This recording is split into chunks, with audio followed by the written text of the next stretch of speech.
Our group is going to talk about art forms and culture of Odisha. Group members with their subtopics: R.N. Mahajan on Arts of Odisha, Varun Deshpande on History, Hithun Patil on Culture of Odisha, and Rom Amankar on Bomkai Sadi. Arts of Odisha. Odisha boasts of a long and rich cultural heritage. Due to reigns of many different rulers in the past, the culture, arts, and crafts of the state underwent many changes, imitations, assimilations, and new creations from time to time. Different types of arts. First is the Patachitra. Patachitra is believed to be originated in early 12th century. It is an icon painting which makes it one of the most important and popular living art forms in India. Second is the sand art. Sand art is one of the worldly famous arts that resides here in Puri, Odisha. For the fact, Odisha also hosts International Sand Art Festival. Third is the palm leaf paintings. The palm leaf paintings, or locally known as Talapatar Chitra, is an ancient form of art in Odisha. It is one of the sacred art forms in Odisha. Fourth is the hornwork, a mystical artwork of Odisha. Hornwork showcases an impressive fashion design. In this, horns of cows and buffaloes are used to make products like combs and jewelries. Fifth is Jyoti Chutta, a traditional Odia art which is presented on the floors and walls. It is extremely popular in the rural areas. Mauryan Empire. Ashoka of the Mauryan Empire dynasty conquered Kalinga and the Bloody Kalinga War in 261 BCE, which is the eighth year of his reign. According to his own edicts, the war about 1 million in the war about 1 million people were killed, 1.5 million people were captured, and several more were effective.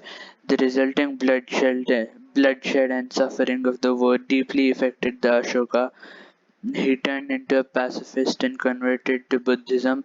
The Kalinga had used personnel from Atavika region, which was in the west of Kalinga during the war.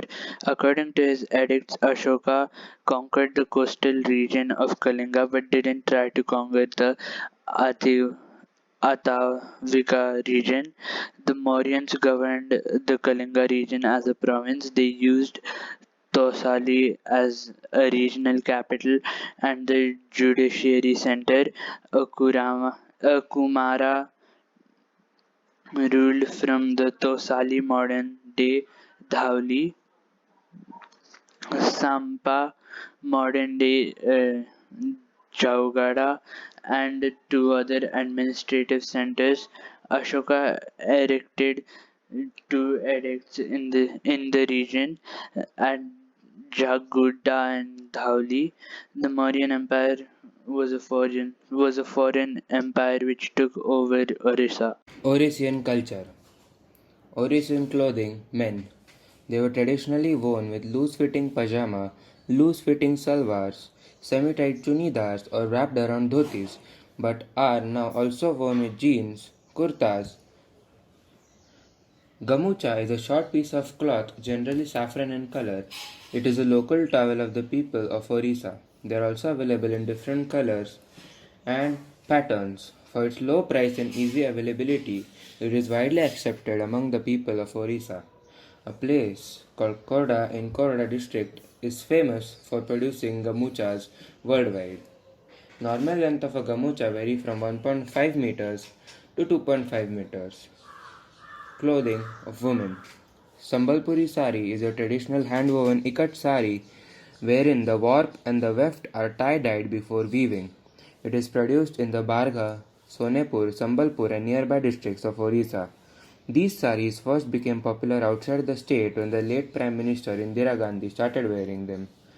Kataki saris in handspun cotton and silk or tasar have traditional Hindu and Buddhist designs on them. There is filigree work in silver that you will find in Kataka. You will also find fine tribal work in brass and other metal wire.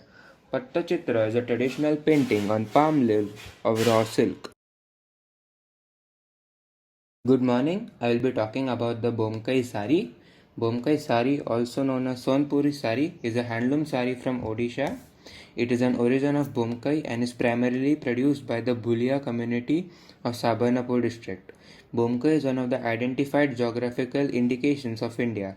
Sonpur handloom saris, Sonpur pattas, and silk saris are popular items displayed at various fashion shows. Bomkai, modern in design with traditional tinge, Bomkai cotton saris are mostly accepted for habitual wear, and the silk saris put on ceremonies and sacred occasions. Most of the stylish saris are embodied with captivating color to give the gracious look to the woman wearing the sari. The ancient belief is depicted in its border. Mostly the design of fish is seen in the sari, as it is believed to be a sign of success and affluence. The most charming part is its thread work in the designs of the border and the pallu. The appearance of the sari is related to simplicity and has a tribal tinge in it. The sari is normally dyed to attain the red, black, and white background colors. However, today you will find the sari in several designs and multiple colors while retaining their originality.